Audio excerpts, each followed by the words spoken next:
Vous avez passé votre bac option anglais à Marseille, puis ensuite vous vous êtes dirigé vers un BTS de communication des entreprises que vous avez obtenu en 1998. C'est muni de ce diplôme que vous avez été embauché dans votre premier poste de responsable d'un rayon Beaux-Arts dans une chaîne de loisirs création. Ensuite, vous vous réorientez dans le marketing export, notamment dans les laboratoires pharmaceutiques, puis en tant que responsable communication pour l'organisation de salons à l'étranger. Puis, pour finir, vous passez 6 années en tant qu'assistante de direction dans un cabinet de gestion de patrimoine. Suite à un week-end d'initiation à la gravure sur pierre, Émilie Sartelet a soudainement pris un virage dans sa vie professionnelle. Bonjour Émilie Sartelet. Bonjour. Je viens de résumer en quelques mots votre parcours professionnel. Pouvez-vous nous expliquer ce qui a tout déclenché ? Alors, ce qu'il faut savoir, c'est que j'ai toujours été intéressée par toute forme d'art et par les civilisations également anciennes. Donc la rencontre avec la pierre lors de ce week-end d'initiation a pour moi été fulgurant. Ça a été une sorte de Big Bang où toutes les parties de moi-même ont été rassemblées en un instant. Ma passion donc pour les cultures anciennes. Alors on sait que en fait, toute la mémoire de l'humanité se cache dans la pierre. Et puis l'art, évidemment. Je me suis dit, tiens, je ne connais pas la technique de gravure, de sculpture, pourquoi pas essayer? Et ça a été vraiment un coup de foudre. Et j'ai tout de suite pensé, est-ce qu'on peut en vivre? J'ai demandé à la personne qui donnait le stage, est-ce que tu peux en vivre? Et il m'a dit, mais bien sûr, regarde, je suis complètement vivant. Et là, vraiment, ça a piqué ma curiosité. Je lui ai demandé où s'était-il formé. Et puis pendant un an, puisque j'avais ce poste d'assistante de direction, je montais les pierres 4 étages sans ascenseur dans ma cuisine, où je faisais voler la pierre en éclats, avec le petit peu de savoir-faire qu'il m'avait transmis. Donc pour moi, voilà, cet élément a été déclencheur, puisque je n'ai plus pu m'arrêter de toucher la pierre chaque jour de ma vie.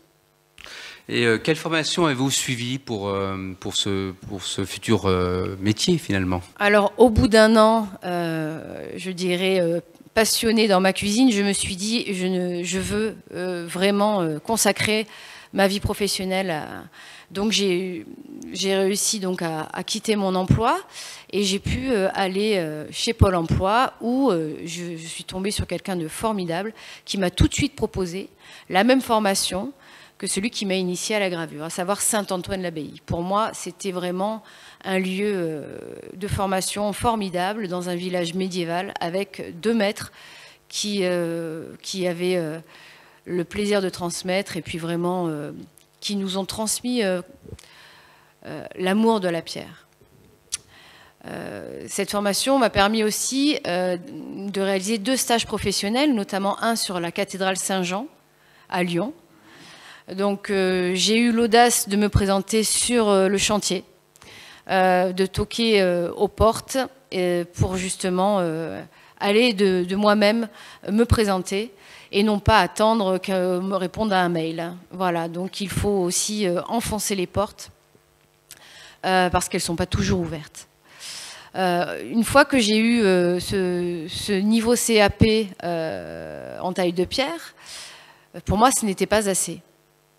Donc je suis retournée chez Pôle emploi en leur disant, en leur montrant les réalisations que j'avais faites, notamment sur la cathédrale Saint-Jean, et puis les réalisations lors de ma formation. Donc j'avais créé un book. Tout de suite, cette personne a été séduite, mais pour que votre prise en charge à cette seconde formation soit validée, il faut absolument que vous passiez une évaluation pour la création d'entreprise. Donc monter un dossier, faire une étude, un budget prévisionnel, etc., une étude sur la communication.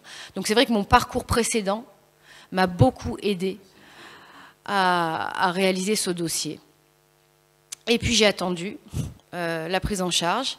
J'ai appris le 29 septembre que j'étais prise en charge pour commencer ma formation le 3 octobre, donc 2011. je me suis dit, moi, de toute façon, il est hors de question que je ne passe pas cette formation à l'Académie des Arts d'Avignon, à Avignon.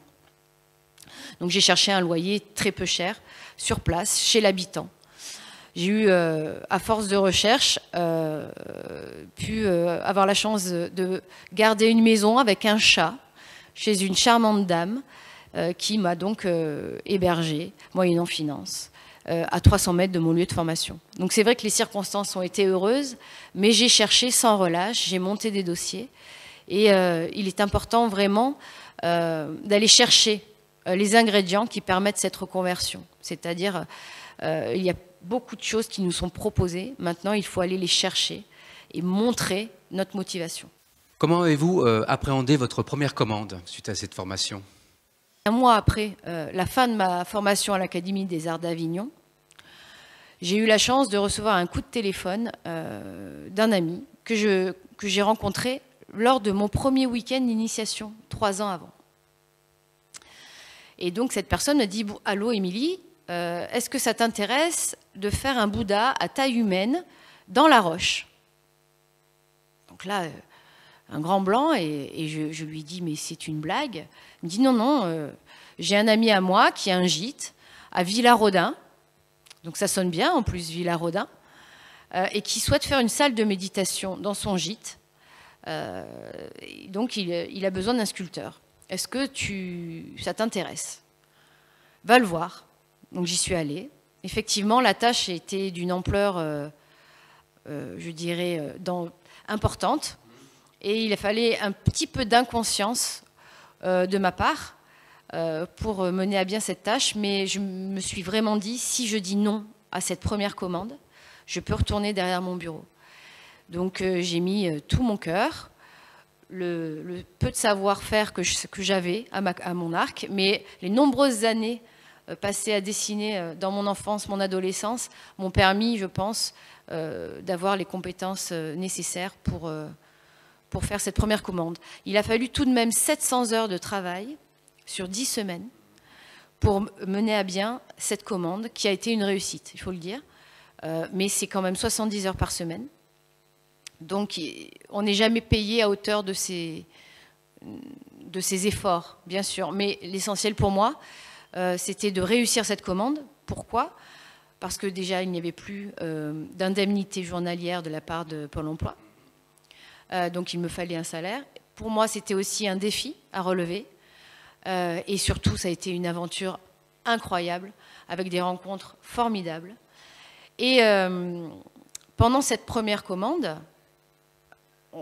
j'ai pu déménager sur Trévoux, et j'ai entendu parler de la rue des Arts. Donc cette première commande m'a permis de monter aussi un book avec ce chantier en cours, et m'a permis de donner crédit à ma motivation. Le dossier que j'ai pu réaliser pour l'évaluation pour la création d'entreprise m'a aidé aussi à finaliser le dossier que m'a demandé la mairie. Donc tout ça, c'est des pierres qui, petit à petit, les travails en fait accomplis, m'ont permis de créditer la demande de Trévoux concernant l'atelier où je suis aujourd'hui. Donc maintenant que vous êtes bien établi, quel est l'éventail des activités que vous proposez ou que vous faites tous les jours chez vous dans cet atelier? Alors, lorsque j'ai eu la chance d'avoir cet atelier situé à Trévoux, il a fallu, bien sûr, que je pense à payer mes charges. Ça peut paraître bateau de dire ce genre de choses, mais c'est un souci quotidien pour un chef d'entreprise.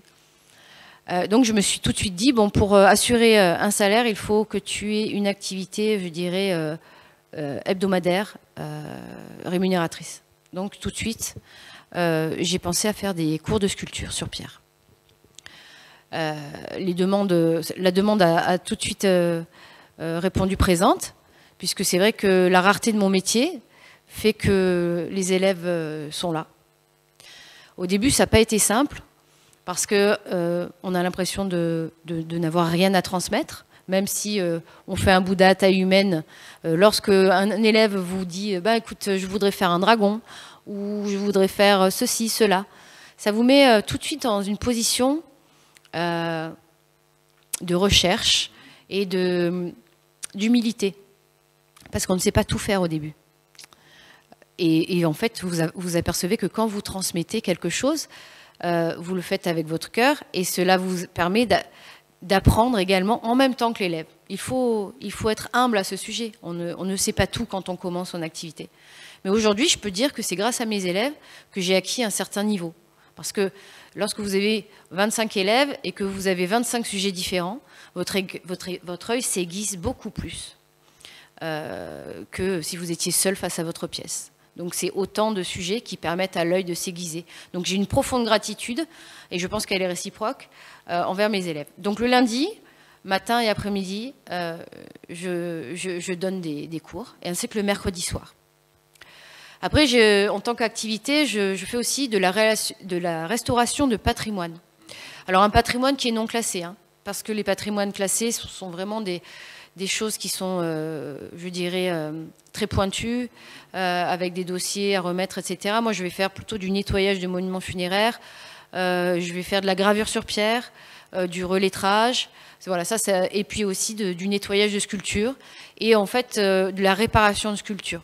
Voilà, quand on dit restauration, ça va être ça, plutôt. Et puis donc, je réalise des commandes.